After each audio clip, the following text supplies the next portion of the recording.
ഇനി മുതൽ ഈ ഒരു ഐറ്റം ഫ്ലോപ്പ് ആകുന്നുള്ള ടെൻഷൻ ആർക്കും വേണ്ടാട്ടാ. ഒരു പാനിലേക്ക് 1 ടേബിൾ സ്പൂൺ നെയ്യ് ഒഴിച്ച് 2 ടേബിൾ സ്പൂൺ തേങ്ങാക്കൊത്തും 2 ടേബിൾ സ്പൂൺ ചെറിയുള്ളി അരിഞ്ഞത് വിട്ട് നന്നായിട്ട് ഇങ്ങോട്ട് മൂപ്പിച്ചെടുക്കാം.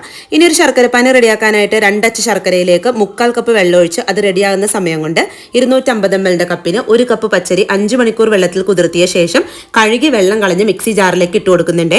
അതിലേക്ക് ഒരു 3 ടേബിൾ സ്പൂൺ തേങ്ങയും 1/4 ടീസ്പൂൺ ചെറിയ ജീരകം, ഒരു 4 ഏലക്കായും ഇട്ട് 1/2 കപ്പും പിന്നെ ഒരു ടേബിൾ സ്പൂൺ വെള്ളം കൂടി ചേർത്ത് നന്നായിട്ട് അങ്ങോട്ട് അരച്ചെടുത്ത് ഒരു ബൗളിലേക്ക് മാറ്റി അരിച്ചെടുത്ത ശർക്കരപ്പാനി നല്ല ചൂടോടെ തന്നെ ഒഴിച്ചു കൊടുക്കാം. എന്നിട്ട് അപ്പം തന്നെ മിക്സ് ആക്കി കൊടുത്തിട്ട് തേങ്ങ ഉള്ളിയും വറുത്തതിന് പകുതി ഇട്ട് കൊടുത്ത് 1/4 ടീസ്പൂൺ ഉപ്പും 1/4 ടീസ്പൂൺ ബേക്കിംഗ് സോഡയും കൂടി ഇട്ട് നന്നായിട്ട് അങ്ങോട്ട് മിക്സ് ആക്കിയിട്ട് ചട്ടി നന്നായി ചൂടാവുന്ന സമയത്ത് 1/2 ടേബിൾ സ്പൂൺ വെളിച്ചെണ്ണ ഒഴിച്ച് 2 തവി മാവ് ഒഴിച്ച് കുറച്ച് തേങ്ങയും ഉള്ളിയും മുകളിലിട്ട് ഫ്ലെയിം നന്നായി കുറച്ച് അടച്ചു വെക്കുക.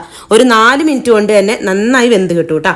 അങ്ങനെ ഉള്ളിൽ നല്ല ആരെടുത്ത നല്ല ടേസ്റ്റ് ഉള്ള കലത്തപ്പം ഇവിടെ റെഡി ആയിട്ടുണ്ട്.